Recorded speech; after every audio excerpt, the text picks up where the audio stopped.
The red dress clung to my body like a second skin, and I hated every inch of it. I stood in front of the full-length mirror in my tiny apartment, tugging at the hem that stopped mid-thigh, wondering what alternate universe version of myself had agreed to this. The fabric was crimson silk, cut to emphasize curves I usually hid beneath oversized sweaters and loose jeans. The neckline dipped just low enough to suggest without revealing, and the back was almost entirely open, held together by delicate straps that crisscrossed my shoulder blades. "You look like a goddess," Maya had declared when she'd pulled it off the rack at that boutique 3 weeks ago. "Ethan is going to lose his mind when he sees you." That was the point, wasn't it? To make Ethan regret every decision that had led him away from me and into the arms of Caroline Ashworth, the heiress daughter of some real estate mogul. 3 months. It had taken him 3 months after our breakup to propose to someone else, and now I was expected to smile politely at their wedding, like my heart hadn't been shredded. I smoothed my hands down the dress one more time, my palms damp with anxiety. My blonde hair fell in loose waves past my shoulders, styled by Maya, who had insisted on playing fairy godmother for the evening. Makeup that was bolder than anything I'd ever worn myself made my hazel eyes look larger, more dramatic. Red lipstick matched the dress perfectly. I didn't look like myself. That was probably the point. The invitation sat on my dresser. Elegant cream cardstock with gold lettering. "Ethan Clark and Caroline Ashworth request the pleasure of your company." I'd almost thrown it away when it arrived. Almost. But Maya had snatched it from my hands and declared this was my chance for closure, to show up looking absolutely stunning and remind Ethan what he'd lost. "You're too nice, Viv," she'd said, shaking her head. "Everyone walks all over you because you never stand up for yourself. Just this once, be selfish, be a little bit vindictive, show up and make him suffer." So here I was, 23 years old, wearing a dress that cost half my monthly rent from the coffee shop where I worked, about to attend my ex-boyfriend's wedding to prove. What exactly? That I could be petty? That I could pretend I didn't spend the first month after our breakup crying into pints of ice cream? The venue was one of those historic estates on the outskirts of the city, all manicured gardens and marble fountains, the kind of place that required actual invitations rather than Facebook event pages. I arrived fashionably late, as Maya had instructed, my heels clicking against the stone walkway as I made my way toward the sound of string music and polite conversation. The ceremony had already concluded. Guests mingled in the gardens during the cocktail hour, champagne flutes in hand, their laughter carrying on the early evening breeze.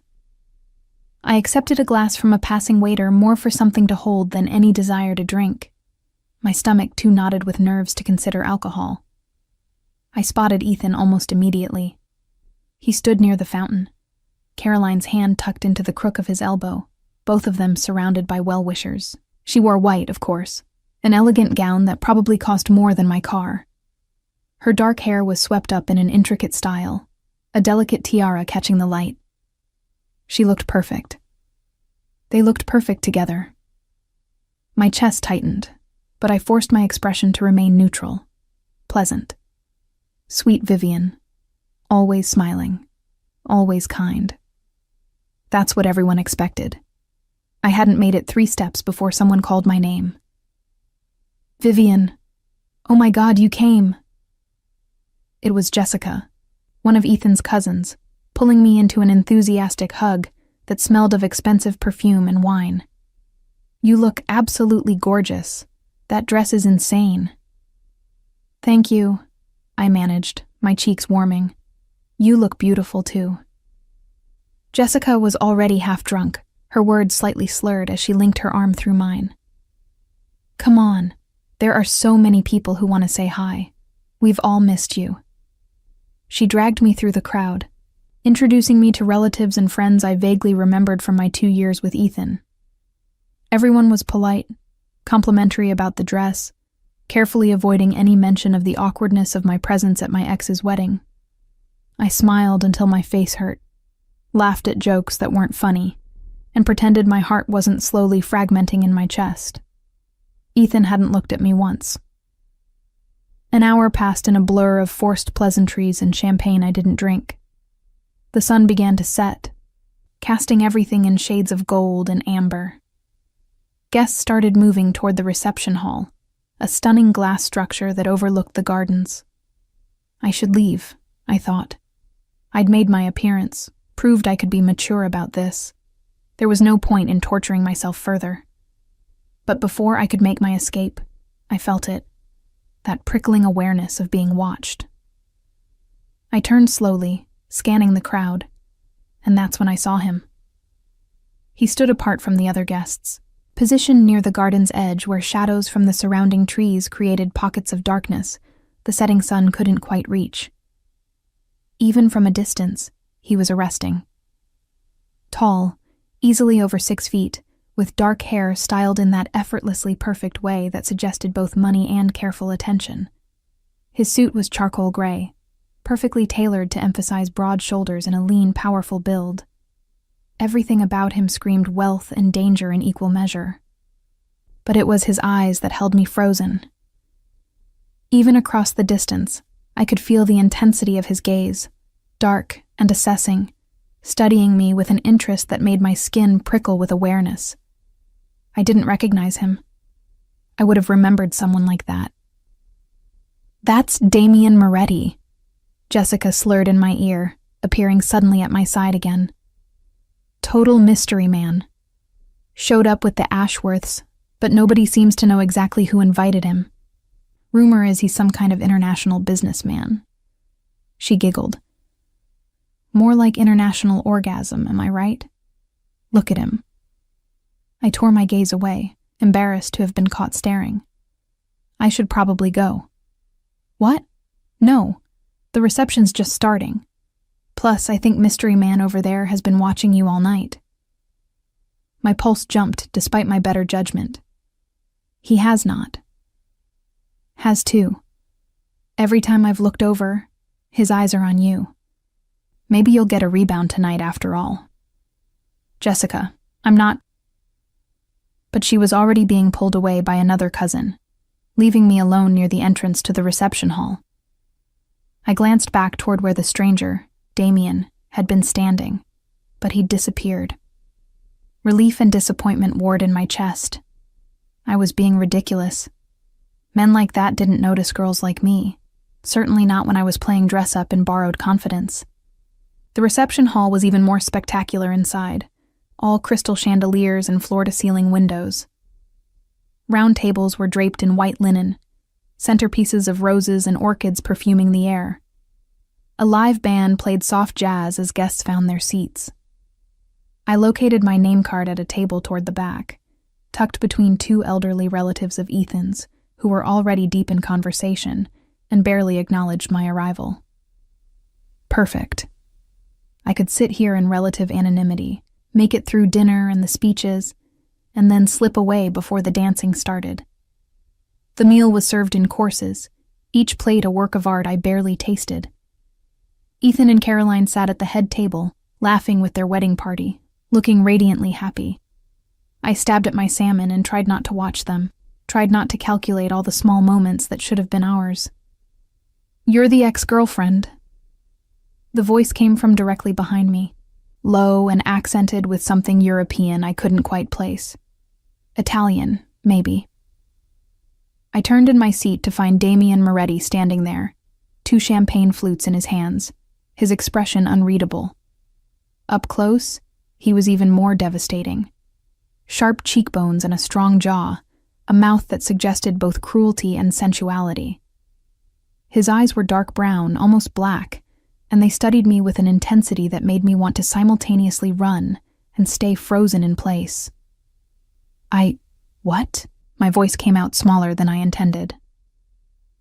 "The ex-girlfriend," he repeated, offering me one of the champagne flutes. "Of the groom. That's why you're sitting back here alone, drinking water and pretending the salmon isn't slowly congealing on your plate." I blinked at him, my practiced politeness momentarily short-circuiting. That's incredibly presumptuous. But accurate. He pulled out the empty chair beside me and sat without invitation, setting both glasses on the table. Damien, I know who you are. The words came out more sharply than I intended, surprising both of us. His eyebrow lifted slightly, amusement flickering across his features. Do you? Jessica said... I stopped, realizing how stupid this sounded. You're some kind of businessman. Some kind, he agreed, his tone suggesting layers I wasn't meant to understand. And you are? Leaving soon. That's an unusual name. Despite everything, I felt my lips twitch. Vivian. The way he said it, drawing out the syllables, made my name sound like something foreign and exotic instead of the old-fashioned choice my mother had burdened me with. It suits you better than the dress. My defenses snapped back into place. What's wrong with my dress? Nothing is wrong with it. His gaze traveled over me slowly, deliberately, in a way that should have felt objectifying, but instead made heat pool low in my stomach. It's a beautiful dress, but it's not you, is it? This whole thing. He gestured vaguely to encompass the venue, the wedding, my appearance. It's a costume. You're playing a part. The accuracy of his observation stole my breath. You don't know anything about me. I know you've smiled at least 40 times in the past 2 hours, and not once has it reached your eyes. I know you're sitting as far from the happy couple as possible, while still technically being present. I know you keep checking your phone under the table, probably looking for an excuse to leave. He leaned closer, his voice dropping. And I know that red dress was meant to make him jealous, but he hasn't looked at you once.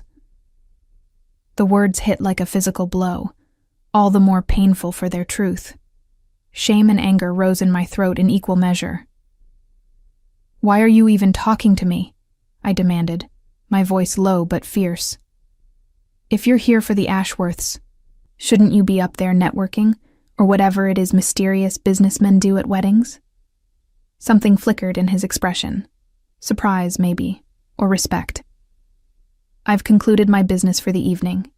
Now I'm simply curious. About what? About why a woman who looks like you, wearing a dress like that, is hiding in the back of the room instead of making the bastard who broke her heart regret every decision he's ever made. I stood abruptly, my chair scraping against the floor loudly enough to draw looks from nearby tables.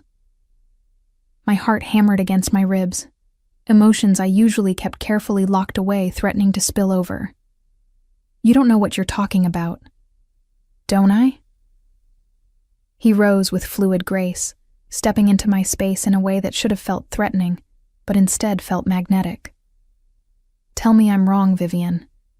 Tell me you didn't come here hoping he'd see you and realize his mistake. I came here because I was invited, I said through gritted teeth, aware we were starting to attract attention. And because I'm a mature adult who can handle social situations without falling apart. Bullshit. The word was soft but absolute. You came here to hurt, and you're discovering that some pains are impossible to inflict from a distance. Tears burned behind my eyes, but I refused to let them fall. Not here. Not in front of everyone. Not in front of this infuriating stranger who seemed to see straight through every defense I'd carefully constructed. I need some air, I managed, my voice thick. I turned and walked quickly toward the exit, not caring if it looked like I was fleeing, because that's exactly what I was doing. The gardens were quieter now, most guests having moved inside for dinner. I found a secluded bench behind a hedge maze, far enough from the reception hall that the music became a distant murmur. I sank onto the stone seat, finally allowing myself to feel everything I'd been suppressing. The humiliation of showing up here at all, the crushing disappointment of Ethan's complete indifference, the mortifying accuracy of Damien's observations. You're crying. I jumped, my head snapping up to find him standing a few feet away, hands in his pockets, expression unreadable in the deepening twilight. I'm not. I started to protest, but he was already moving, pulling a pristine handkerchief from his jacket and offering it to me. "You're allowed to cry at your ex's wedding," he said quietly. "That's probably the most honest thing anyone here will do all night." I took the handkerchief, dabbing at my eyes carefully so I wouldn't completely destroy Maya's makeup job. "Why did you follow me?" "Because I'm not finished being curious about you." "Well, congratulations. You got to see me fall apart. Mystery solved." "No." He sat beside me on the bench, close enough that I could smell his cologne. Something woody and expensive that probably cost more than my entire outfit. "The mystery is why you're crying over a man who clearly wasn't worth your time. You don't know him. You don't know us. I know he let you go. That tells me everything I need to know about his judgment." I looked up at him, surprised by the vehemence in his tone. In the fading light, his features were all sharp angles and shadows, dangerous and beautiful. "Why do you care?" "I told you, curiosity. That's not an answer." His mouth curved into something that wasn't quite a smile. "No, it's not." We sat in silence for a moment, the sounds of the reception distant and dreamlike.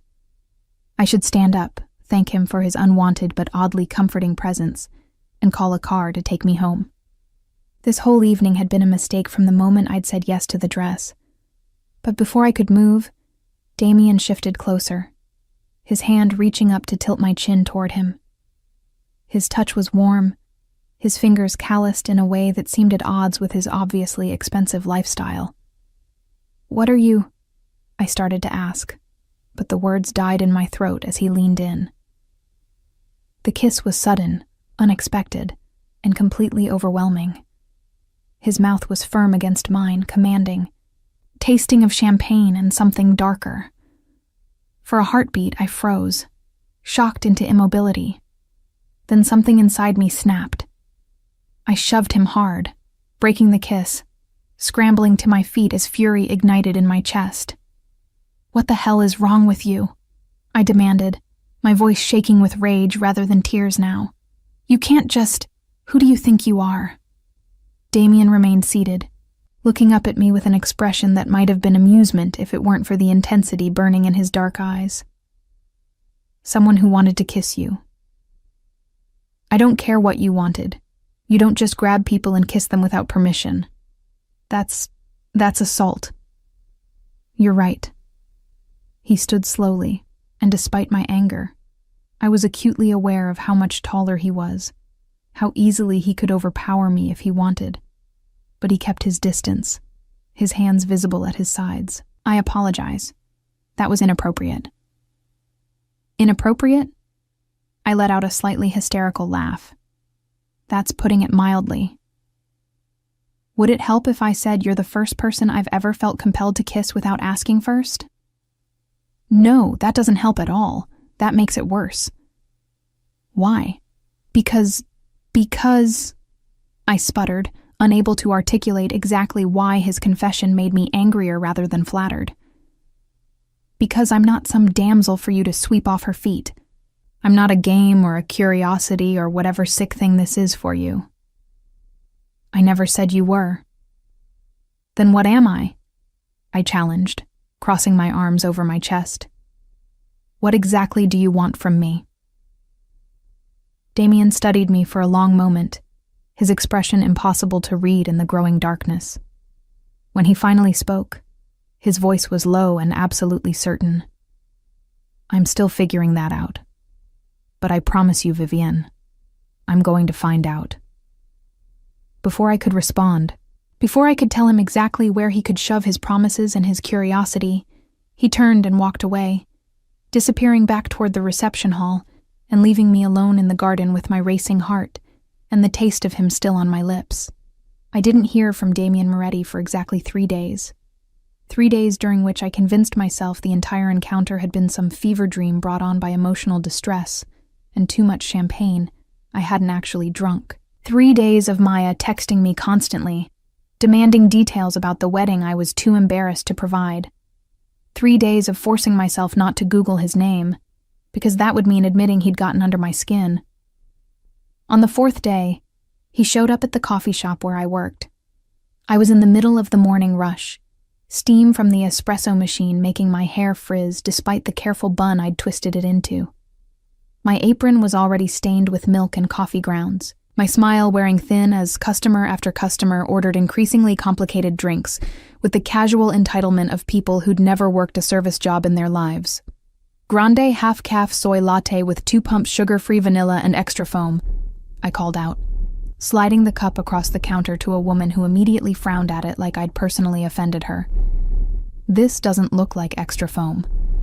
I can remake it if you'd like, I offered with practiced patience, even as the line behind her grew longer and more restless. Never mind. I'm already late. She grabbed the cup and left without tipping, because of course she did.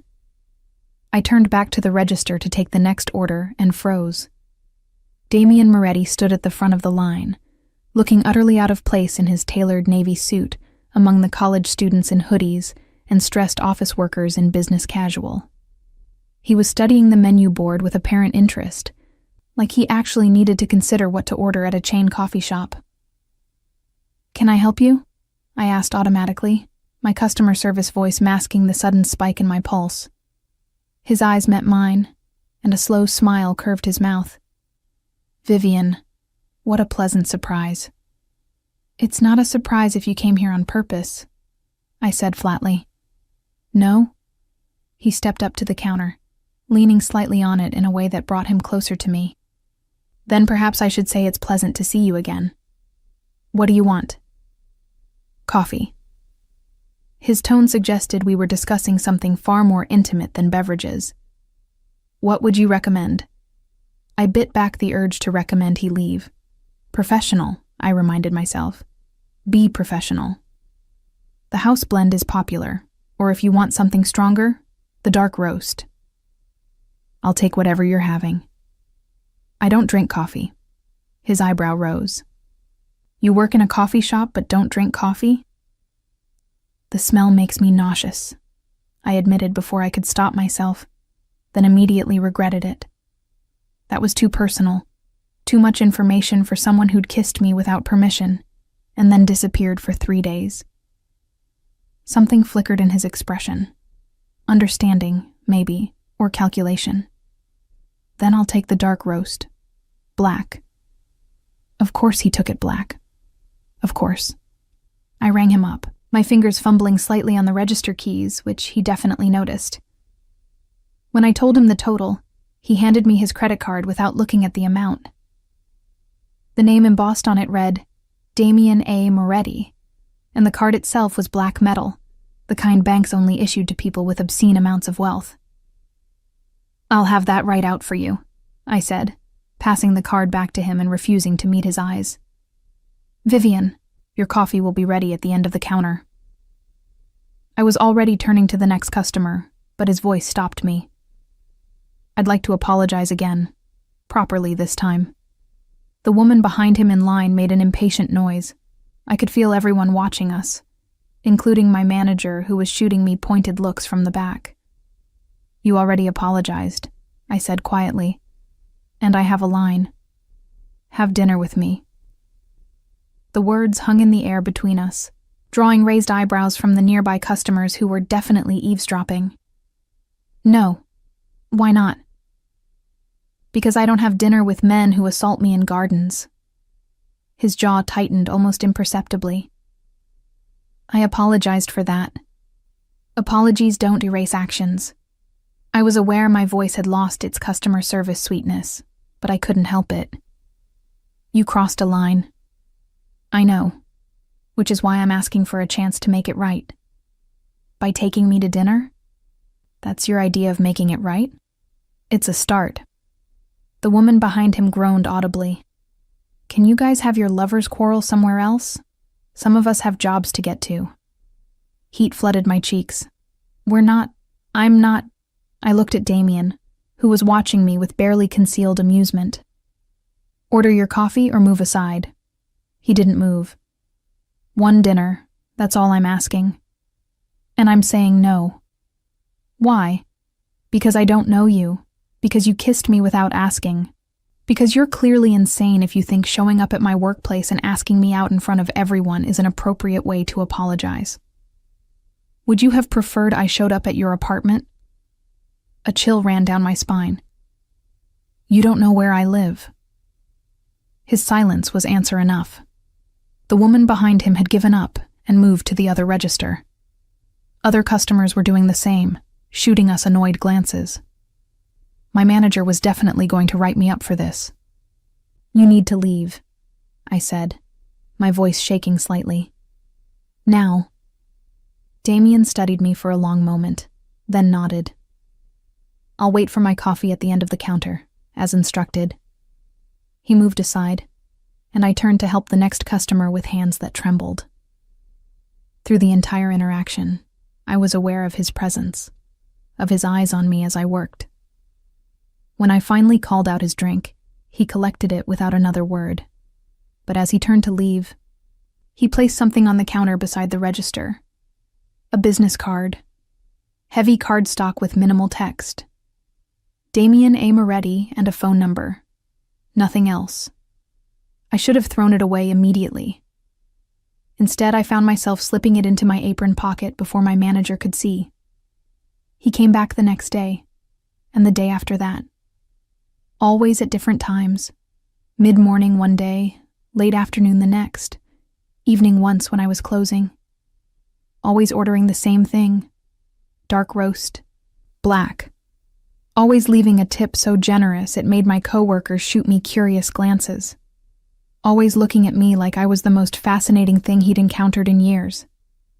He never asked me out again. Never pushed. Just ordered his coffee, made brief small talk if I allowed it, and left. It was infuriating. By the end of the week, Maya had noticed something was wrong. We were having our usual Friday night dinner at the Thai place around the corner from my apartment, and I'd barely touched my pad Thai. Okay, spill, she demanded, pointing at me with her chopsticks. You've been weird all week. Is this about the wedding? No, maybe. I don't know. That's super helpful, Viv. She studied me with narrowed eyes. Did something happen? Did Ethan say something to you? Ethan didn't even acknowledge I existed. Then what? I debated telling her, but Maya had a way of worming information out of me eventually. There was this guy at the wedding. Her eyes lit up. Oh my God, did you hook up with someone? Please tell me you hooked up with someone. You deserve a hot rebound. I didn't hook up with anyone. I pushed rice around on my plate. He kissed me. And I didn't want him to. Maya's expression immediately shifted from excited to concerned. Did he... Viv, did he force you? No, I mean yes, kind of. He kissed me without asking, but when I pushed him away and yelled at him, he stopped immediately. He apologized. Okay, so creepy, but not assault. Did you report him? Report him to who? The wedding police? Fair point. She studied me. But that's not all, is it? What else happened? I told her about Damien showing up at the coffee shop, about the business card, about the daily visits. Maya listened with increasing incredulity. Let me get this straight, she said when I finished. This mystery rich guy who kissed you at your ex's wedding is now stalking you at work? I wouldn't say stalking. Viv, he looked up where you work and has been coming in every day. That's literally the definition of stalking. He's just getting coffee. At the same place every day where you happen to work? Come on. Maya leaned forward. Have you Googled him? No. Bullshit. Show me your phone. I reluctantly handed it over, and Maya immediately opened the browser. Her fingers flew over the screen, then her eyes widened.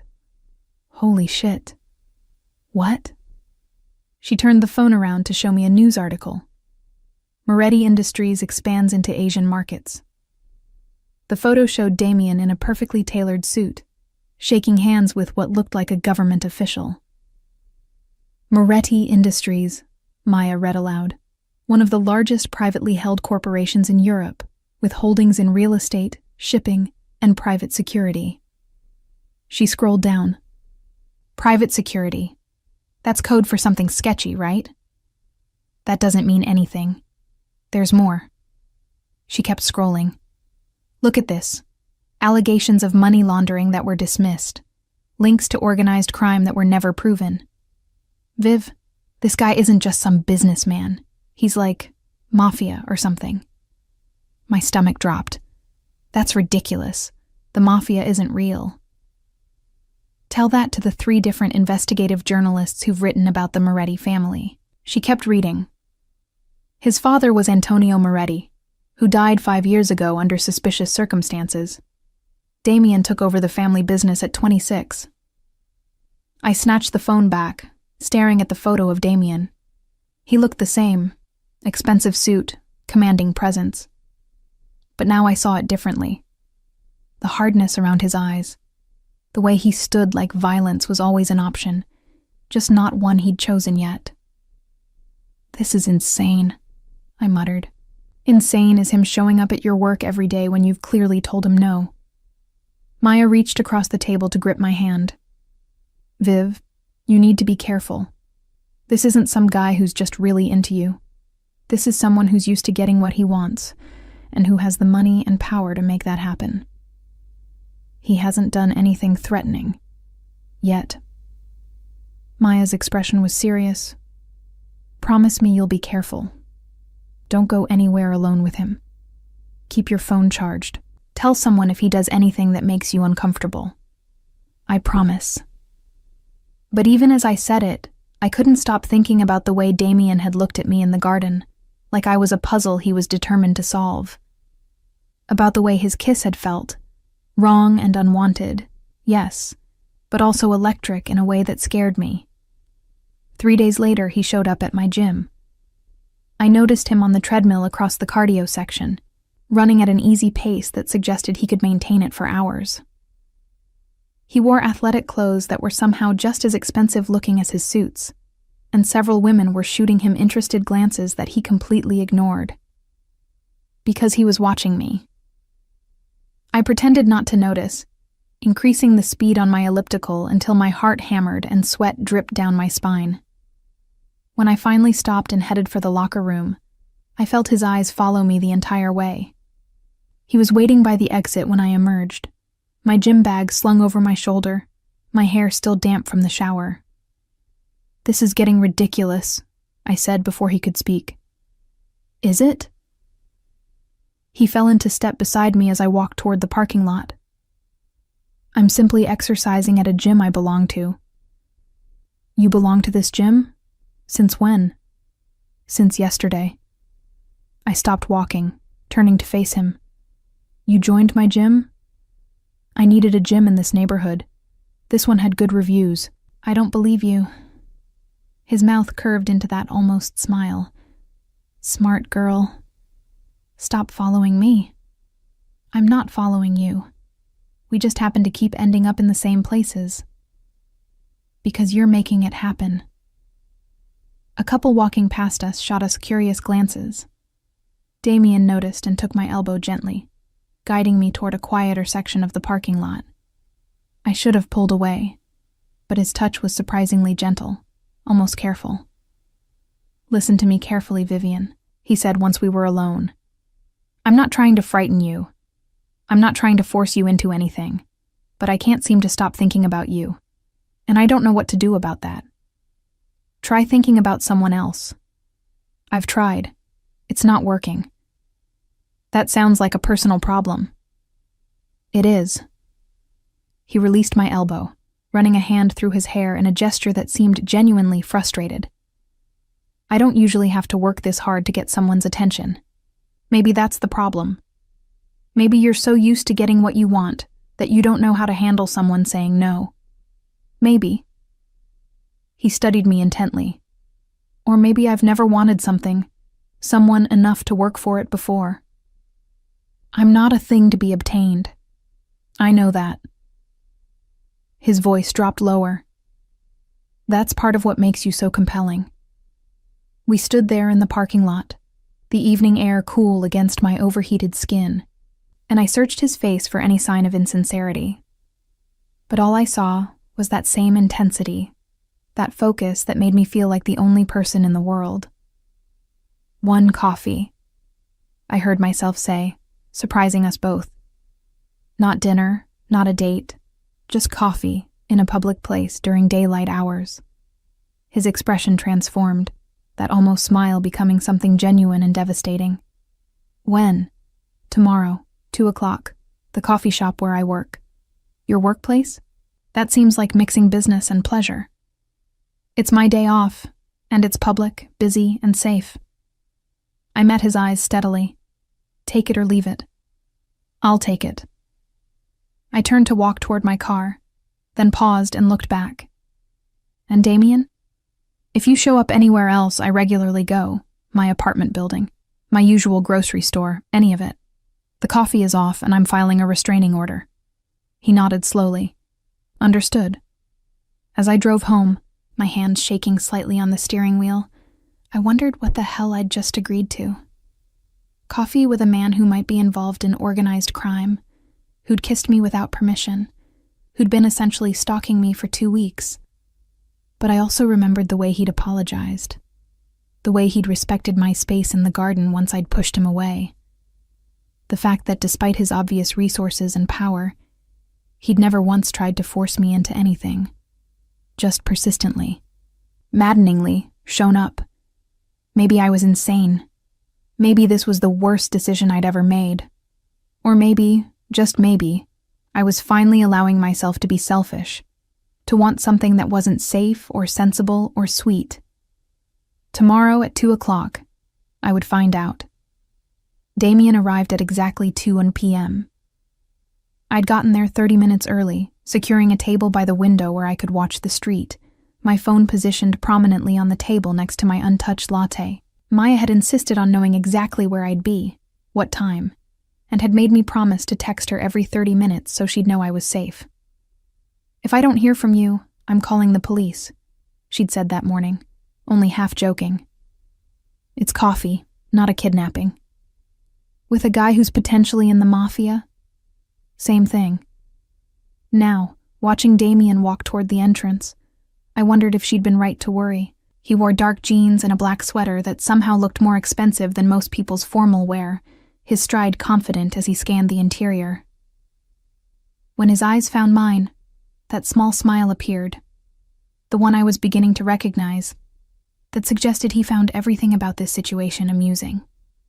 He ordered at the counter first, and I watched the barista, a college student named Marcus who worked weekends, practically trip over himself to serve him. Even without his usual suits, Damien commanded attention, drew eyes.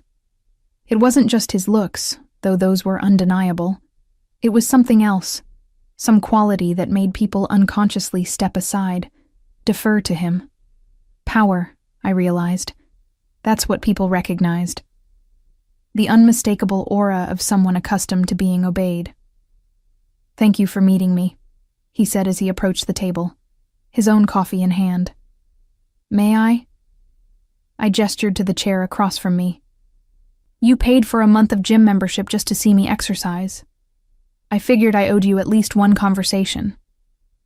He settled into the chair with that same fluid grace, studying me with open interest. "You changed your hair." My hand went self-consciously to the braid draped over my shoulder. "I always braided on my days off."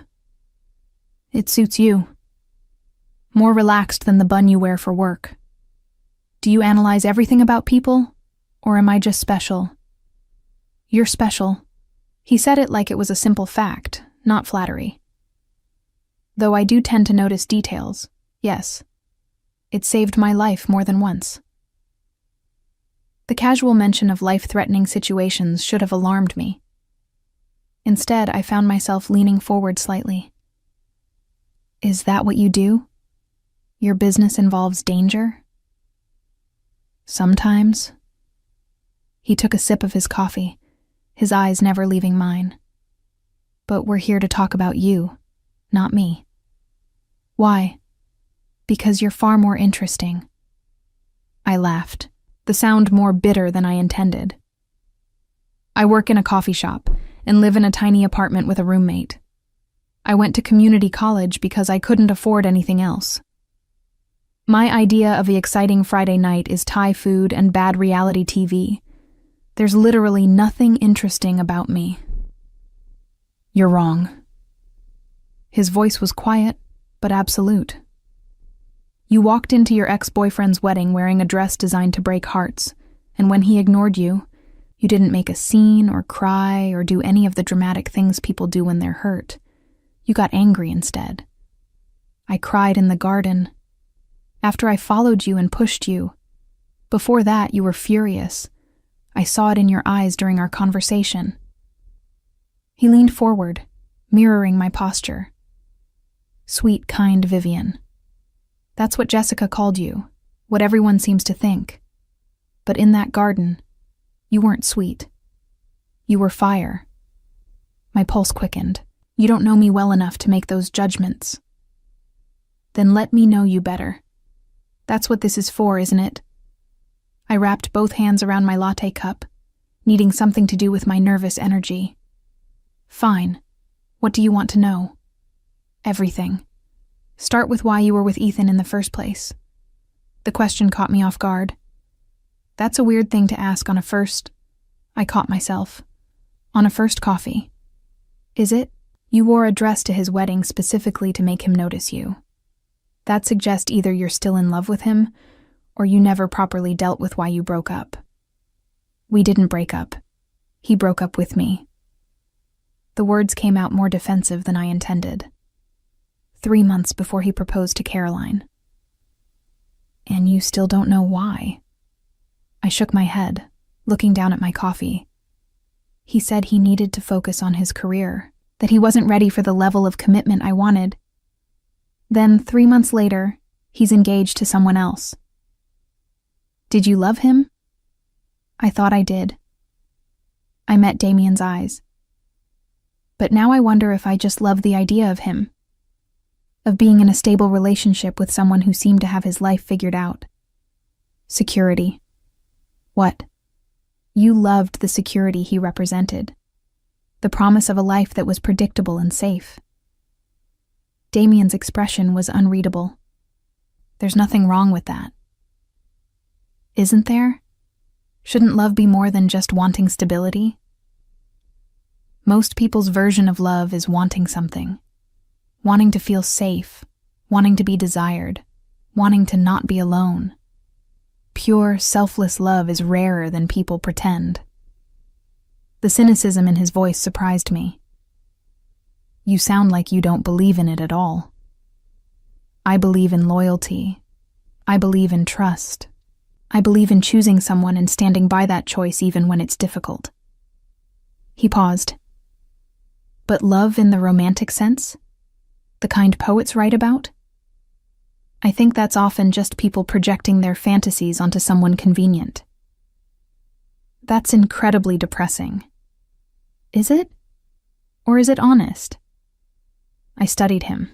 This man who looked like he'd stepped out of a fashion magazine but talked like someone who'd seen too much of the world's ugliness to maintain illusions. What about your family? Surely you must have seen examples of good relationships. Something shuddered in his expression. My father loved my mother. I know that absolutely. But that love didn't protect her from the consequences of his choices. What happened? That's not first coffee conversation. But his tone suggested it might never be, that some doors remained locked even to people he let get close. I should have pushed. Should have demanded to know what Maya had found. The allegations, the suspicious death, the questions about organized crime. But something about the way he'd closed off made me hesitate. Tell me about the dress instead, he said, changing the subject with obvious intent. Your friend's idea? I nodded. Maya. She thought it would give me closure, showing up looking good and reminding Ethan what he'd lost. But it didn't work. No. He barely glanced at me all night. I tried to keep the hurt out of my voice and failed. I felt invisible, or worse, irrelevant. You were the most visible person there. To you, maybe. But I gestured vaguely at him. You. What does that mean? It means you're not normal. Normal people don't follow strangers to coffee shops and gyms. Normal people don't look at someone the way you look at me. And how do I look at you? Like I'm something to be consumed, I thought, but didn't say.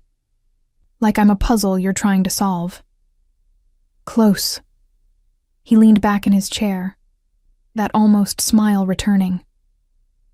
I look at you like you're the first genuine thing I've encountered in a very long time. And I'm trying to figure out if you're real, or if I've imagined you. The words sent heat through my chest. You can't just say things like that. Why not? It's true. Because I struggled to articulate why his brutal honesty unsettled me so much. People don't just say exactly what they're thinking. There are rules, social norms, which I'm ignoring because life is too short to waste time on games. He leaned forward again. I want you, Vivienne.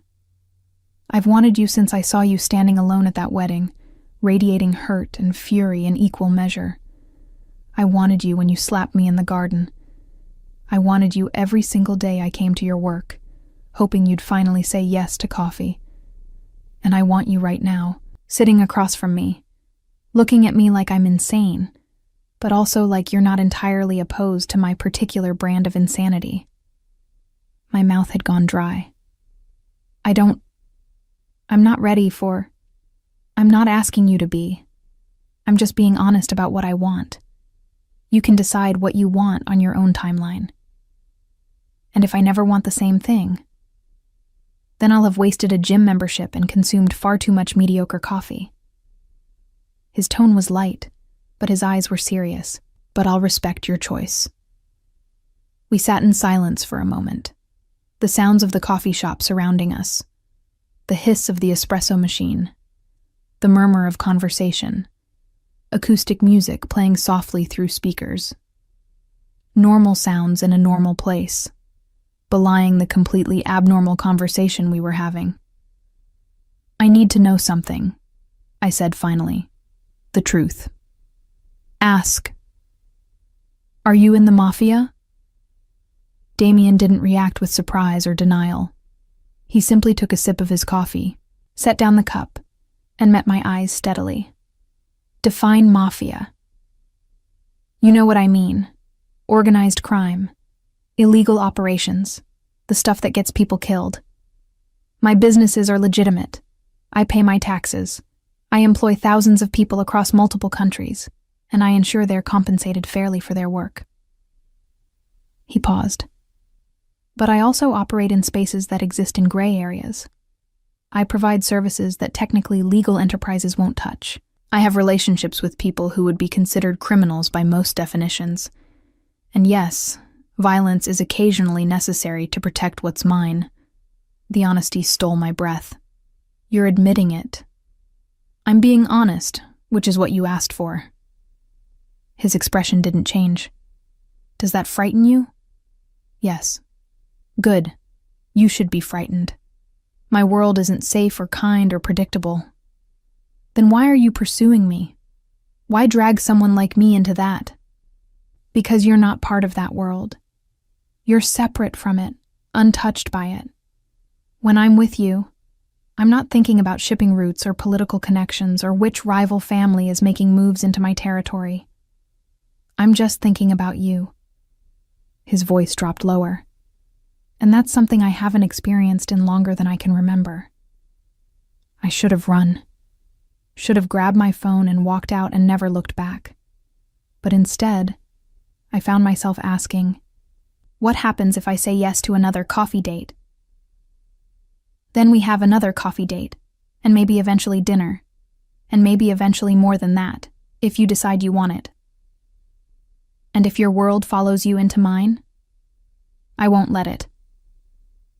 The words were a promise and a threat combined. You and whatever we might become are separate, protected, sacred, if you will. You can't guarantee that. No, he admitted. But I can promise I'll do everything in my power to keep you safe. That counts for something, doesn't it? It shouldn't have. I should have been smarter than this, more cautious. Maya would kill me if she knew I was even considering this. But there was something intoxicating about the way Damien looked at me, about being wanted with such single-minded intensity, about being seen as something precious by someone who could have literally anyone. One more coffee date, I heard myself say. But not here. Somewhere neutral. Name the place. There's a bookstore cafe across town. Quiet, small. Nobody knows me there. When? Next weekend. Saturday afternoon. He nodded slowly, a genuine smile finally breaking through his usual reserve. Saturday afternoon at a bookstore cafe. I'll find out which one. Of course you will, I muttered, but without real heat. We talked for another hour, the conversation flowing more easily once the heavy subjects were set aside. He asked about my favorite books, my opinions on terrible reality TV, why I'd chosen to braid my hair today specifically. In return, I learned he spoke 4 languages fluently, had never been to Disneyland, and had strong opinions about the correct way to make espresso. He walked me to my car afterward, keeping a respectful distance, not pushing for more physical contact. But when I unlocked the door, he caught my wrist gently. "Thank you," he said simply, "for giving me a chance I probably don't deserve." "You definitely don't deserve it," I agreed. "But apparently I'm not as smart as I thought I was. Or maybe you're smarter than you give yourself credit for. Maybe you recognize that some risks are worth taking." Before I could respond, he lifted my hand and pressed his lips to my knuckles, old-fashioned, almost courtly. Then he stepped back, releasing me. Until Saturday, Vivian. I drove home in a daze. Maya's texts coming through rapid fire the moment I was out of the parking lot. But I didn't answer them yet. I needed to process what had just happened, what I'd just agreed to. I was going on a second coffee date with a man who'd essentially admitted to being a criminal, who'd been stalking me in the most persistent, unsettling way, who looked at me like I was the only thing in the world worth paying attention to, and despite every logical reason I shouldn't, I found myself looking forward to Saturday. The bookstore cafe was everything I'd hoped it would be, tucked into a quiet neighborhood I rarely visited, with floor-to-ceiling shelves, mismatched furniture, and the comforting smell of old books and fresh coffee. Saturday afternoon sunlight streamed through tall windows, casting warm pools of light across worn hardwood floors. I'd arrived 20 minutes early again, unable to help myself, and claimed a small table in the back corner. My book, a mystery novel I'd been trying to finish for weeks, lay open in front of me, but I'd read the same paragraph 4 times without absorbing a single word. Mystery or thriller? Damien's voice startled me. He stood beside the table, 2 coffee cups in hand, looking unfairly good in jeans and a dark green sweater that brought out the warmth in his brown eyes. Mystery. How did you... You're reading the same page you were when I walked in 10 minutes ago. He set down the coffees and pulled out the chair across from me. Either it's incredibly compelling, or you're distracted. You were here 10 minutes ago? Technically 15, but I didn't want to seem too eager. That almost smile appeared. Though I suppose admitting I was watching you browse defeats the purpose. I should have been irritated by that. Instead, I found myself fighting a smile of my own. You're terrible at playing it cool, you know that? I've never needed to play it cool before. This is new territory. He slid one of the cups toward me. Herbal tea. Peppermint. I remembered you said coffee makes you nauseous. The thoughtfulness of the gesture caught me off guard. Thank you.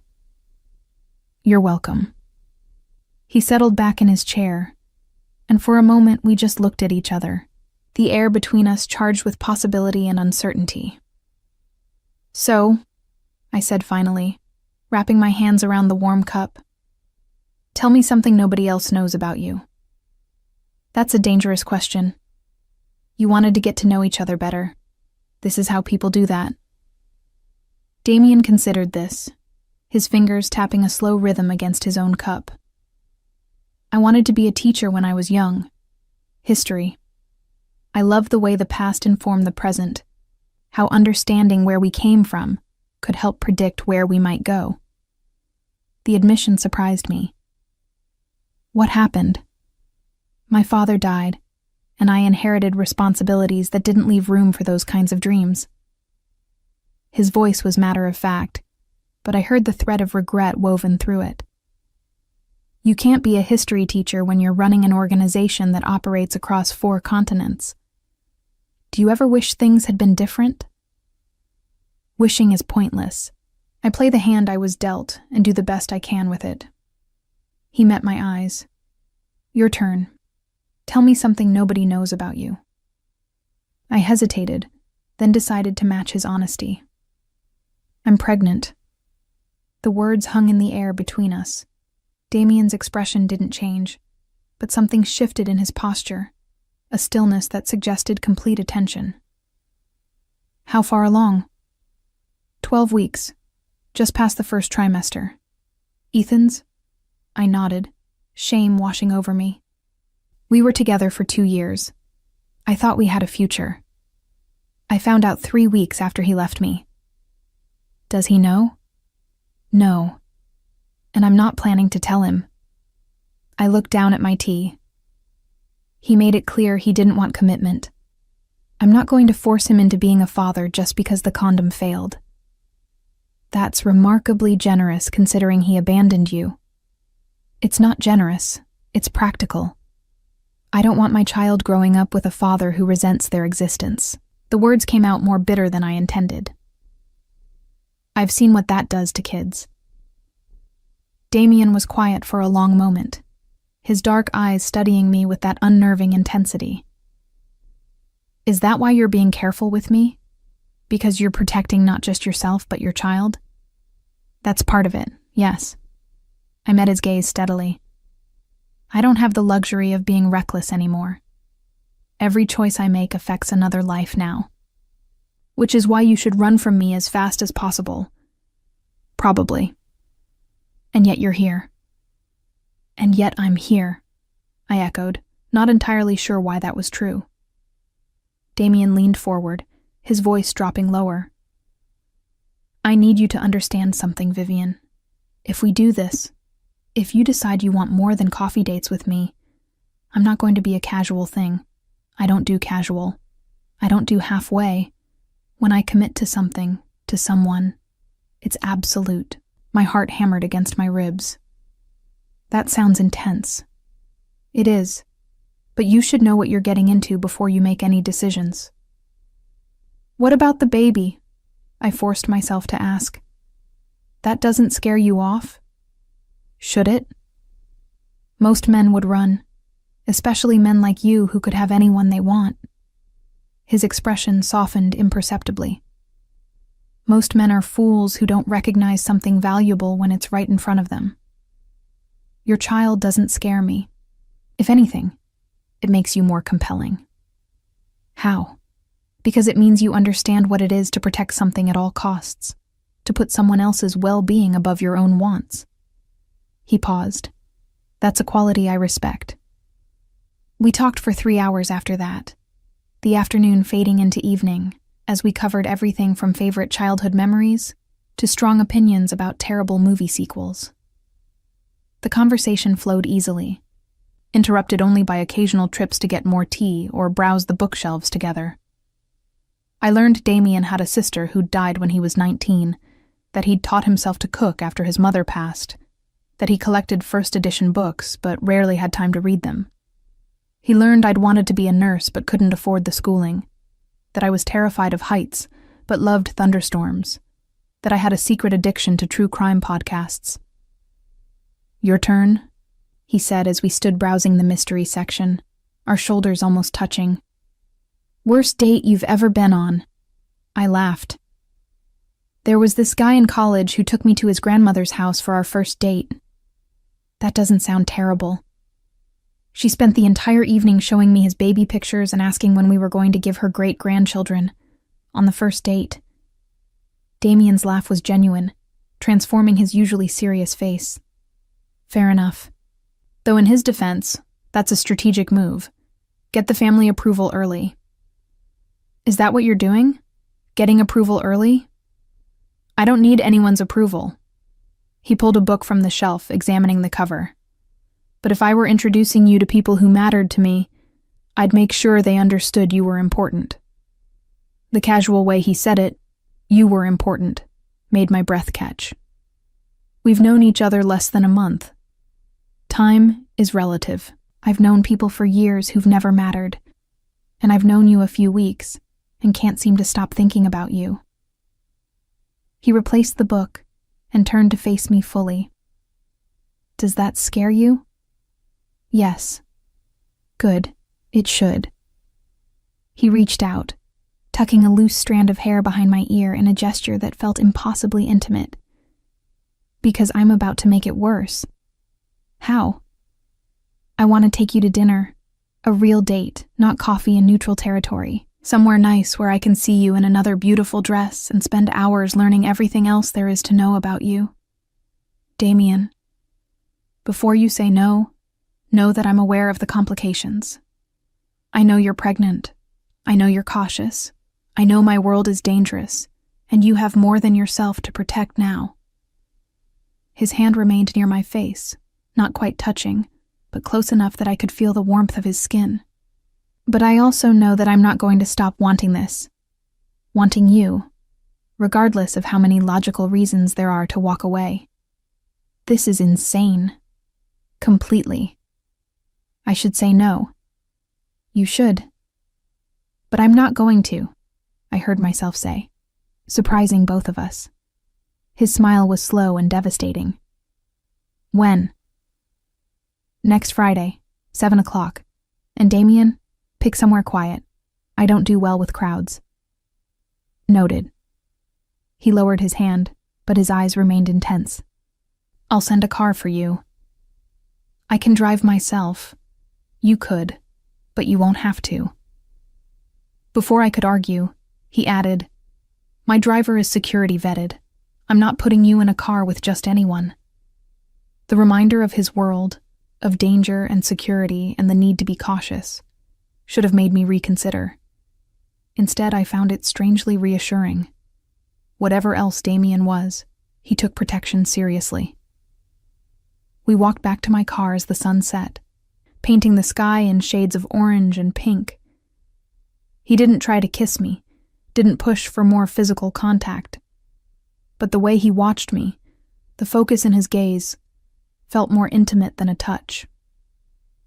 Thank you for today, I said as I unlocked my car door. Thank you for saying yes. He held the door as I slid into the driver's seat. Drive carefully. I will. And Vivian? He leaned down slightly, bringing himself to my eye level. Thank you for telling me about the baby. That took trust, and I don't take that lightly. As I drove home, my phone buzzed with messages from Maya demanding updates. But instead of answering them, I found myself thinking about Damien's words. Time is relative. I've known people for years who've never mattered. He was right, in a way. I'd known Ethan for 2 years and never felt the kind of magnetic pull I experienced in Damien's presence. Had never felt seen the way I did when those dark eyes focused entirely on me, which was either the most romantic thing that had ever happened to me or a massive red flag I was choosing to ignore. Probably both.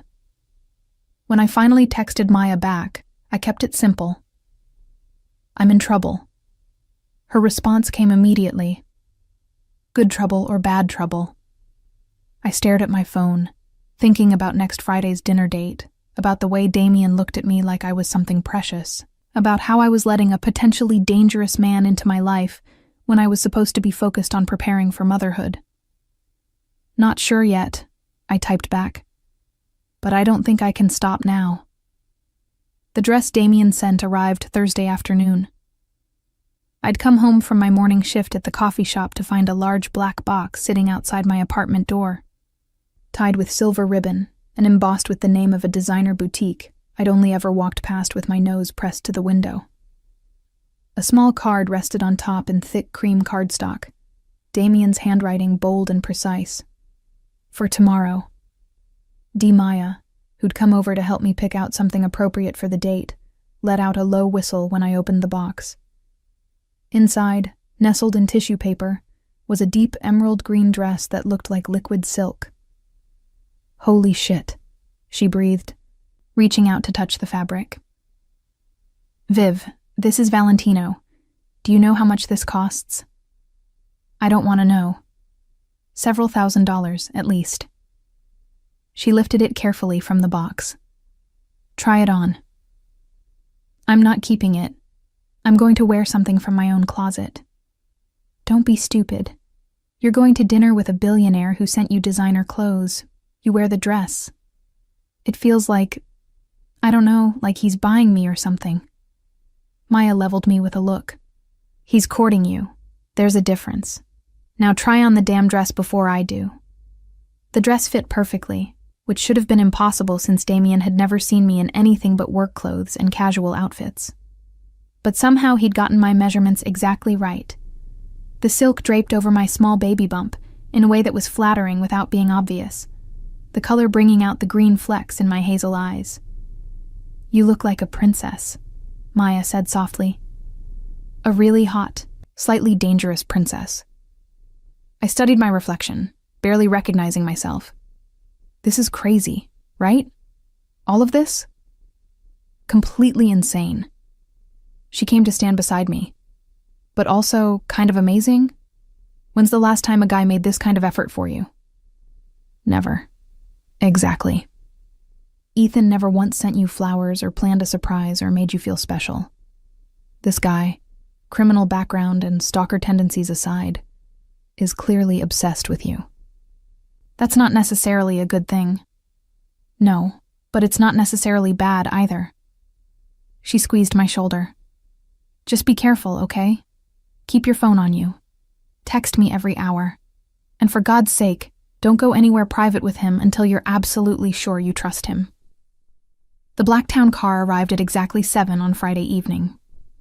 The driver was a stocky man in his 50s with kind eyes who introduced himself as Marcus and helped me into the back seat with surprising gentleness. "Mr. Moretti asked me to assure you that I've been with the family for 20 years and you're perfectly safe in my care," he said as we pulled away from the curb. "The family?" "His father employed me first. I've known Damien since he was a boy." Marcus met my eyes in the rearview mirror. "He's a good man, miss. Whatever you might have heard or fear about him, he's a good man where it counts." The drive took 40 minutes, heading toward the more exclusive part of the city where buildings were separated by gates and security rather than mere property lines. We pulled up to what looked like a private residence rather than a restaurant, a restored Victorian mansion with warm light glowing from tall windows. Damien met me at the entrance, and my breath caught. He wore a charcoal suit that was somehow both formal and casual, his dark hair perfectly styled, a small smile curving his lips as he took in my appearance. "You're devastating in that dress," he said simply. "Thank you for wearing it. Thank you for sending it. Though you shouldn't have. It's too much." "Nothing is too much when it comes to you." He offered his arm. "Shall we?" The interior of the house was even more stunning. Original architectural details combined with modern luxury, artwork on the walls that looked like it belonged in museums. Damien led me through to a private dining room where a table had been set for 2, candles casting flickering light across crystal and china. "You rented an entire restaurant?" "I own the house. The chef is someone I hired for the evening." He pulled out my chair. "I remembered you said you don't do well with crowds." The thoughtfulness stole my breath. It's too much, Damien." "You keep saying that. But I disagree." He sat across from me, his eyes warm in the candlelight. You deserve to be somewhere beautiful, somewhere you can relax and not worry about being watched or judged. A server appeared, a woman in her 30s who introduced herself as Marie and described the evening's menu with genuine enthusiasm. Every dish she mentioned made my mouth water, and I realized I'd been so nervous about tonight that I'd barely eaten all day. "The lady will start with the butternut squash soup," Damien said when Marie finished. "And I'll have the same. For the main course, prepare the salmon for her, not the steak. And make sure everything is cooked thoroughly. No rare meat, no raw preparations." Marie nodded and disappeared. I stared at Damien. "How did you know I can't have rare meat right now?" "Pregnant women should avoid undercooked foods, food safety risk." He said it so matter-of-factly, like of course he'd researched pregnancy dietary restrictions before planning the menu. I also made sure there's no soft cheese, no raw fish, nothing that could pose a risk. Something warm unfurled in my chest. "You didn't have to do that." "Of course I did." He leaned forward slightly. "Your safety and the baby's well-being are important to me." "Why?" The question burst out before I could stop it. "Why do you care so much? You barely know me. You owe me nothing. Most men would have run the moment they heard I was pregnant with someone else's child." Damien was quiet for a moment, his fingers tracing the stem of his wine glass. When he spoke, his voice was lower than usual, almost vulnerable. "When I was 19, my sister got pregnant. She wasn't married. The father wanted nothing to do with it. And my father, he was old-fashioned, traditional. He made her feel ashamed of something that should have been celebrated." He paused, pain flickering across his features. "She died during childbirth. The baby didn't make it either. And one of my last memories of her is watching her cry because she felt so alone, so abandoned." My throat tightened. "I'm so sorry." I promised myself then that if I ever met a woman in that situation, I would make sure she never felt that way. That she'd know she wasn't alone. His eyes met mine, intense and sincere. "And then I met you. Brave and beautiful, wearing a red dress to face your pain, pushing me away in a garden because you refused to be anyone's victim. You're everything my sister deserved to be and never got the chance to become." Tears pricked at my eyes. "You can't project your sister onto me." "I'm not. I see you clearly, Vivian. Probably more clearly than anyone else in your life. You're terrified and trying to hide it.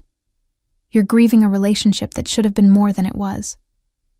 You're facing motherhood alone and pretending you're fine with it when you're anything but." His voice gentled. "But you're also strong and stubborn and refusing to let any of it break you. That's what draws me to you. Not some ghost of my sister, but you yourself." The soup arrived, giving me a moment to compose myself. It was delicious, perfectly seasoned, with a hint of cinnamon that complemented the sweetness of the squash. We ate in comfortable silence for a few minutes before Damien spoke again. "Tell me about your family." I hesitated, then decided honesty was the only fair response to his vulnerability. "My mom died when I was 15. Cancer. My dad. He tried his best, but he didn't really know how to be a single parent. We grew apart. I swirled my spoon through the soup. He remarried 2 years ago. Nice woman. They're happy. But there's always been this distance between us since Mom died, like we're strangers who used to know each other." "So you're alone too." "I have Maya and other friends sort of, but family?" I shook my head. "No, it's just me now. And soon the baby, not just you." The certainty in his voice made me look up. "Not anymore."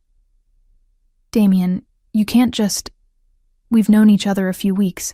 You can't commit to someone you barely know." "Watch me." He set down his spoon, giving me his full attention. "I told you before, I don't do things halfway. If I'm in this with you, I'm all in.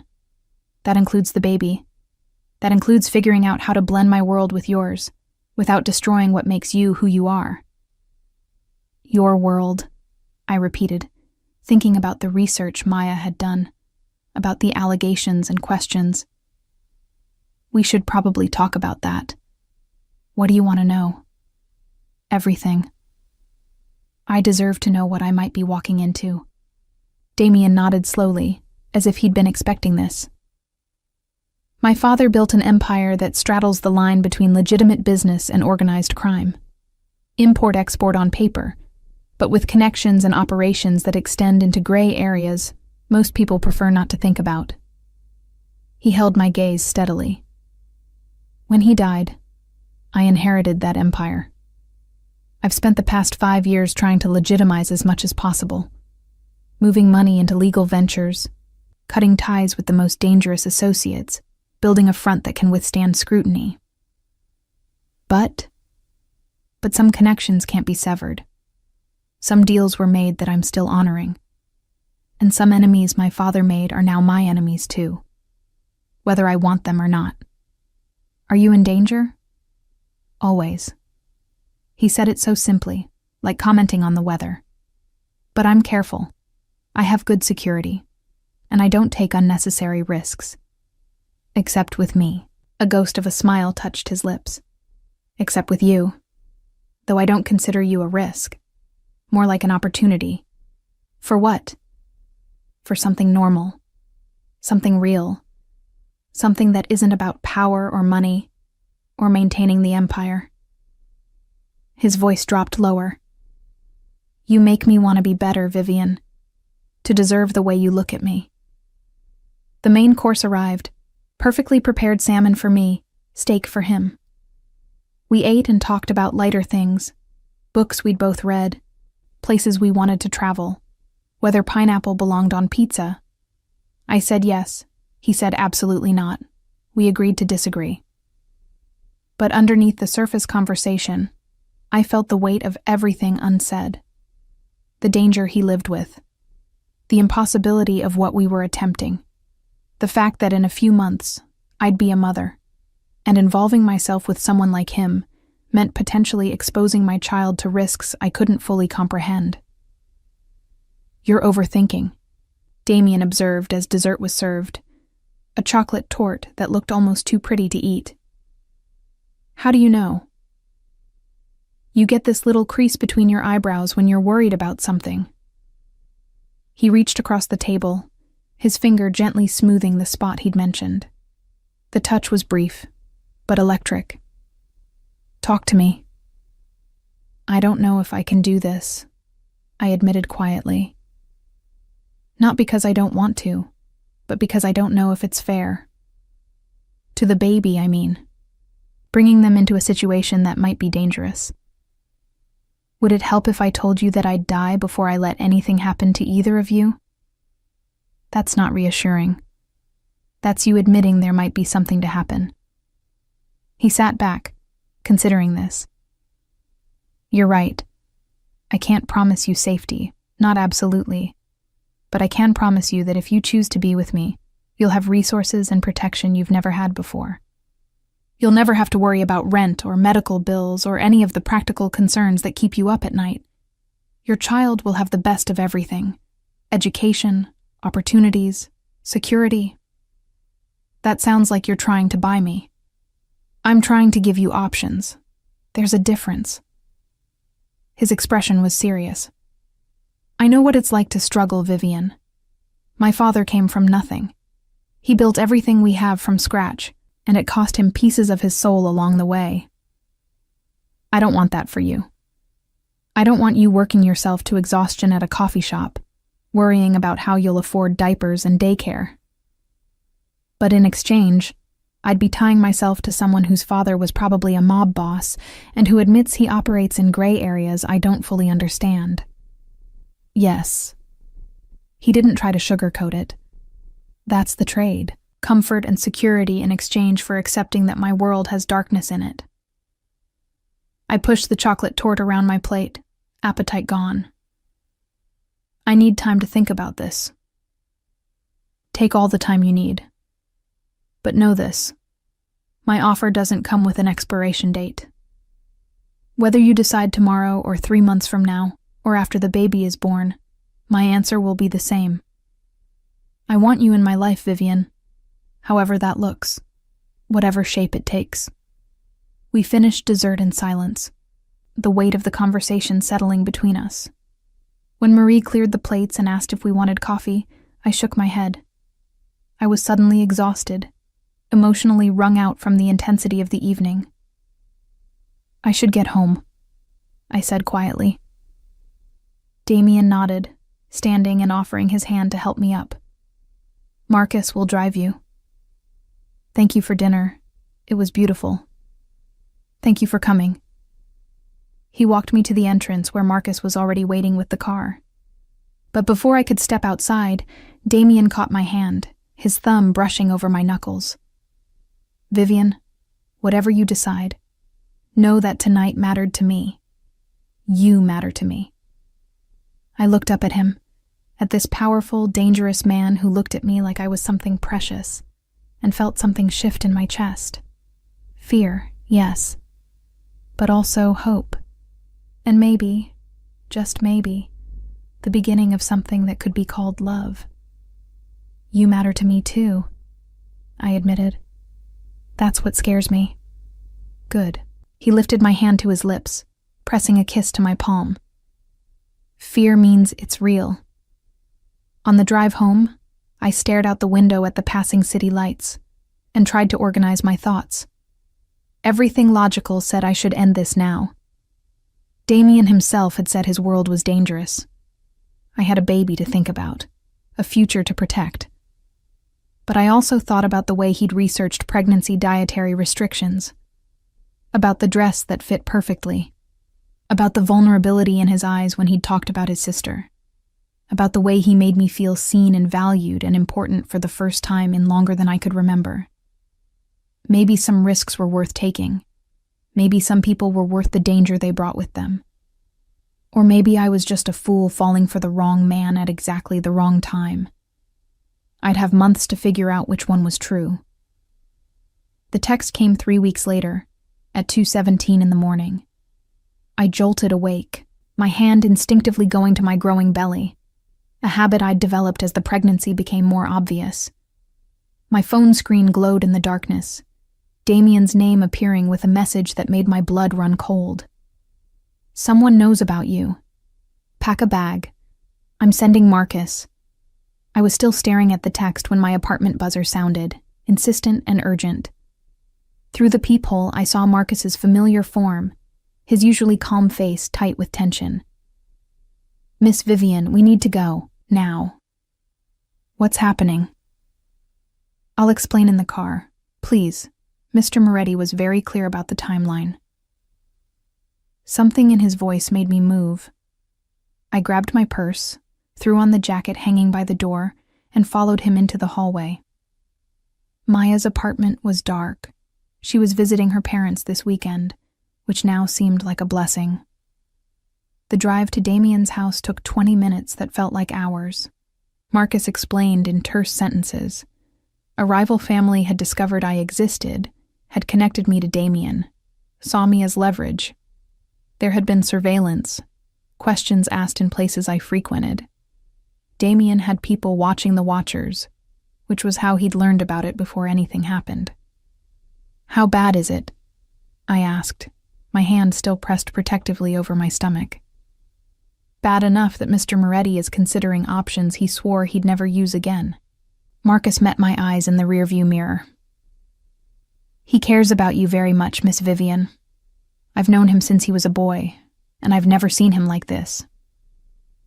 Damien was waiting when we arrived, the door opening before Marcus could even park. He pulled me from the car with barely controlled urgency, his hands framing my face as he searched my expression. Are you all right?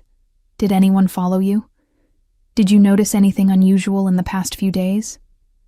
I'm fine. I didn't notice anything. Damien, what's going on? He guided me inside, not releasing his grip on my hand. The house was different than I remembered from our dinner. The warm lighting replaced by harsh brightness, Several men I didn't recognize positioned at strategic points, all of them armed. The Kozlov family, Damien said without preamble. Russians I've been having territory disputes with for the past year. Someone in their organization identified you leaving my house after our dinner. They've been watching you since then. Fear spiked through me. Watching me how? Photos, video surveillance. They know where you live, where you work, your daily routine. His jaw was tight with barely contained rage. They know about the baby. Oh God, they won't touch you. The words were spoken like a vow. I've already set things in motion. But you can't go back to your apartment. You can't go back to your job. You need to disappear until this is resolved. Disappear where? For how long? I have a property upstate, remote, secure, fully staffed with people I trust. You'd be safe there. For how long? I repeated, pulling my hand from his. Days? Weeks? Months? I can't just vanish from my life, Damien. I have responsibilities, bills to pay, friends who will worry. I'll handle all of it. Your rent, your expenses, explanations to anyone who matters. But your safety is non-negotiable, Vivian. Yours and the baby's. I pressed both hands to my stomach, feeling the slight swell that had become noticeable in the past week. 22 weeks pregnant, more than halfway there, and now I was being told I needed to go into hiding because of a man I'd known for less than 2 months. This is what you meant about danger, I said quietly. This is your world, following me into mine. Guilt flickered across his features. Yes. And if I'd never gone to that wedding, never worn that dress, never met you, you'd be safe and ordinary and struggling to make rent while preparing to be a single mother. His voice was rough. But you did meet me. And I'm not going to apologize for that, because I'm selfish enough to be glad you're in my life even if it's complicated everything. Complicated is an understatement. I know. He moved closer, his hand rising to rest gently over mine on my stomach, but I meant what I said. I'll die before I let anything happen to either of you. Stop saying that. Tears burned behind my eyes. Stop talking about dying like it's inevitable. It might be. Not from the Kozlovs. I'll handle them. But my life has always been borrowed time, Vivian. I've known that since I was 19, and watched my father's enemies list grow longer than his friend list.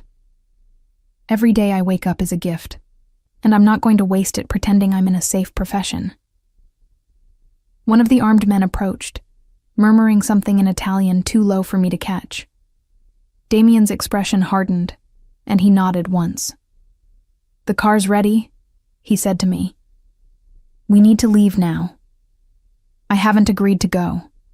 You will, because you're smart enough to know that stubbornness isn't worth your child's life." He was right, and I hated it. I hated that he was right.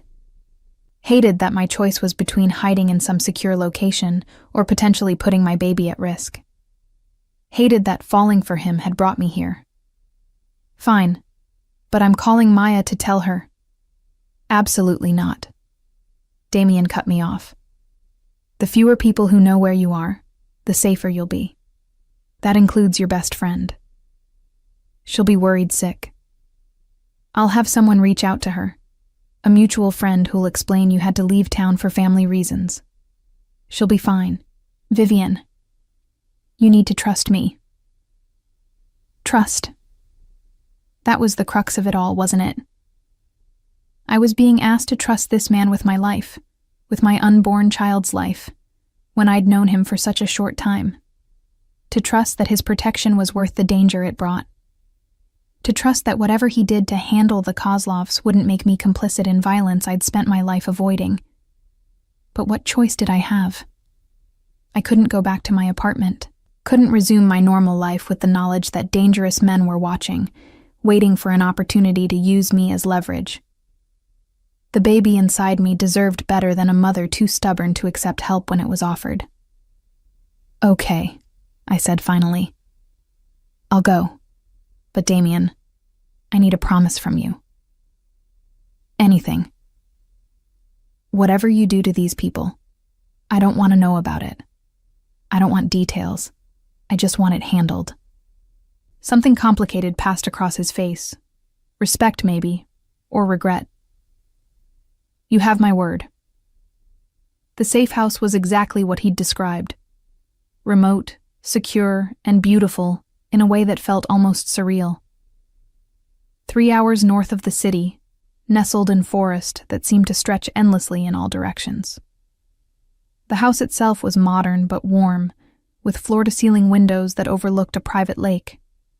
A woman named Elena was waiting when we arrived, her smile kind as she showed me to a bedroom that was larger than my entire apartment.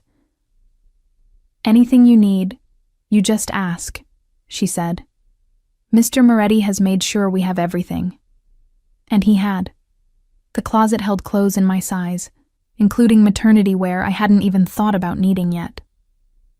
The bathroom was stocked with pregnancy-safe skincare products. The bookshelves held titles I'd mentioned loving. Even the kitchen was prepared with foods I'd told him I'd been craving.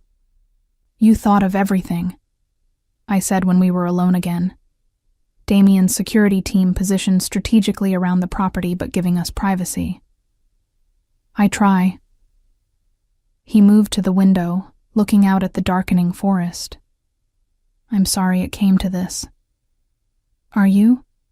Because you got what you wanted. Me isolated and dependent on you. He turned, hurt flashing across his features. You think this is what I wanted? Isn't it? This whole time you've been trying to get me into your world, to make me need you. Now here I am, exactly where you wanted me.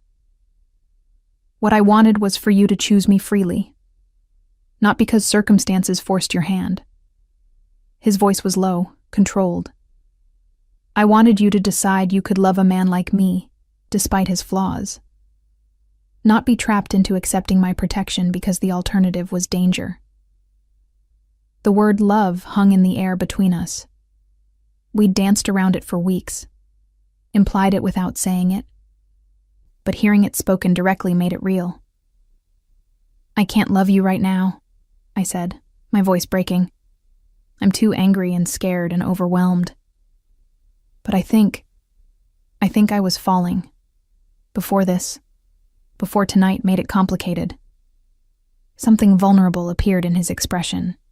And now I need you to leave. Give me space to process all of this, to figure out how I feel about everything. He nodded slowly, though I could see the resistance in the tension of his shoulders. I'll come back tomorrow, or whenever you're ready to talk. But Vivian... He moved closer, stopping just short of touching me. I need you to know something. This situation, the danger, it won't last forever. I will handle it. And when I do, when you're safe again, you'll have a choice. Stay with me or go back to your life. Whatever you decide, I'll respect it. Will you? Because from where I'm standing, it seems like you make a lot of decisions for me, only when your safety is at stake. Beyond that? He finally allowed himself to touch me, his hand cupping my cheek gently. I want your choices to be yours, Vivian, even if they break my heart. He left then, and I was alone in the beautiful prison he'd created for my protection. Through the windows, I watched his car disappear down the winding driveway, taking with it the complicated tangle of emotions his presence always brought. Elena knocked softly on the door. Can I bring you anything? Tea? Food? Just... I stopped, my hand going to my stomach as I felt a flutter. Then another. Stronger this time. Unmistakable. The baby was moving. I sank onto the bed, tears finally spilling over as I felt life moving inside me. My child, growing and developing, blissfully unaware of the complicated world they were about to be born into. A child whose father didn't even know they existed, and whose mother was falling for a dangerous man who might get them all killed. I'm sorry, I whispered to my belly. I'm so sorry you got me for a mother. I'm supposed to make better choices than this. The flutter came again, as if in response. And despite everything, the fear, the anger, the overwhelming uncertainty, I felt a fierce protective love surge through me. Whatever else happened, whatever I decided about Damien, this baby would be safe, would be loved, would grow up knowing their worth had nothing to do with the circumstances of their conception or the danger that surrounded their birth. That promise, at least, I could keep. 3 days passed in the safe house. Damien called twice a day, respectful of my request for space but clearly struggling with the distance. Elena kept me company, never prying but always available. I read, walked the property with security following at a discreet distance, and tried to sort through the impossible tangle of my feelings. On the 4th day, Damien showed up unannounced. I was on the dock, my feet dangling in the cool lake water, when I heard footsteps approaching. I didn't turn around, just knew it was him. "You're supposed to call first," I said. "I know. But something happened I needed to tell you in person." He sat beside me, close but not touching. "The Kozlovs. They're no longer a threat." "Meaning?" "Meaning I've come to an agreement with their leadership. You're off limits, permanently. They've agreed to forget you exist in exchange for territorial concessions I was willing to make." I turned to look at him. "You gave up territory? That can't be good for business. Business isn't worth your life." He met my eyes steadily. "Or your peace of mind. I meant what I said, Vivian. You matter more." "What did you have to do? To make them agree?" "Nothing you need to worry about. But nothing that violates the promise I made you either. I didn't lie when I said you wouldn't have details. I studied his face, looking for signs of violence or guilt. But all I saw was exhaustion and something that looked like relief." "So I can go home now?" "If that's what you want. Your apartment is still there, untouched. Your job is still available. I made sure of it. You can resume your life exactly as it was before that wedding." "Can I?" I asked quietly. "Because I'm not sure I can pretend the past 2 months didn't happen, that you didn't happen." Hope flickered in his expression. "What are you saying?" "I'm saying..." I took a deep breath. "I'm saying I don't want to go back. Not to the apartment, not to the coffee shop, not to struggling alone. But I also don't want to be trapped or controlled or feel like I'm losing myself in your world. What do you want?" "I want partnership. I want to be part of decisions that affect me. I want to know I can leave if things become too much. But also know you'll fight to make me want to stay." I placed my hand over his on the dock. "I want to try this, Damien. Really try. But on terms that respect both our needs." His hand turned over, fingers interlacing with mine. "I can do that. I can give you partnership. Even when it means compromising? Especially then. Because you're worth more than my pride or my need for control."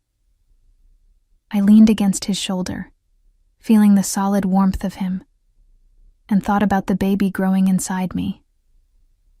About the life I'd imagined versus the life that seemed to be unfolding. About fear and hope, and the strange way love sometimes arrived at the worst possible time. "My baby is going to need a father figure," I said quietly. "Not necessarily Ethan. Just someone who'll show up and be present and make them feel valued." Damien's arm came around me, protective and gentle. "I can be that, if you'll let me."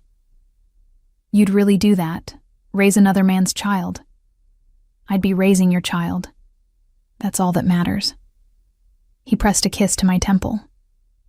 "Besides, I've gotten rather attached to the idea of you and me and this baby as a unit, whatever form that family takes." We sat there as the sun set, painting the lake in shades of orange and gold, and I felt something shift inside me. Not quite peace, There was still too much uncertainty for that. But maybe the beginning of it. The possibility that this impossible thing we were attempting might actually work. "Take me home," I said finally. "Not to the apartment. Home to wherever you are. Because I think that's where I belong now." Damien's smile was the most genuine I'd seen from him, transforming his usually guarded face. "Are you sure?" "No. But I'm sure I want to try." 6 months later, I gave birth to a daughter. Charlotte Marie, named after both our mothers. Damien was there for every moment, never leaving my side even when labor stretched for 14 hours. And when they finally placed her in my arms, tiny and perfect and screaming with healthy lungs, I looked up to find tears streaming down his face. "She's beautiful," he whispered. "You're both beautiful." "Welcome to fatherhood," I said softly. "Is that what this is?" I thought about Ethan, who'd never even known I was pregnant, about the family I'd imagined versus the one I'd found, about how love sometimes arrived in the most unexpected packages. "Yeah," I said, reaching for his hand and placing it over Charlotte's tiny fingers. "That's exactly what this is." 3 years later, I wore a different dress to a different wedding, my own. Small ceremony, just family and close friends, in the garden where Damien had kissed me that first night. Charlotte was flower girl, taking her job very seriously as she scattered petals with concentrated determination.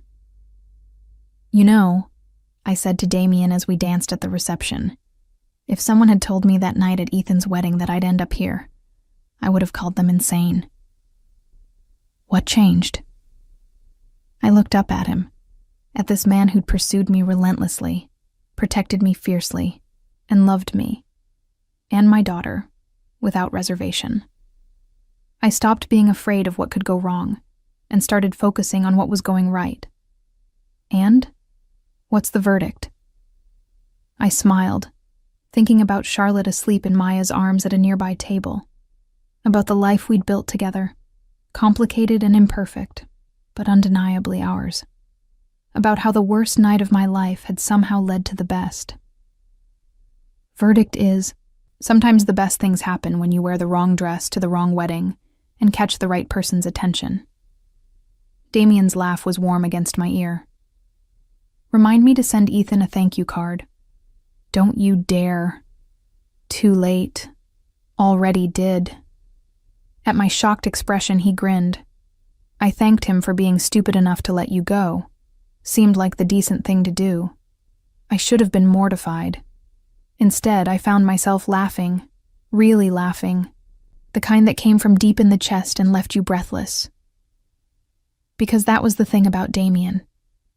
He made me brave enough to find humor in the pain, to see possibilities where I'd only seen endings. "I love you," I said when I could breathe again. "Even when you're absolutely ridiculous. I love you too." He pulled me closer, swaying to music that had shifted to something slower, more intimate. "And our daughter, and this life we've built, even when it's complicated, especially when it's complicated," I corrected. Because complicated was honest, complicated was real, and after years of trying to make simple work when it clearly didn't, complicated felt exactly right.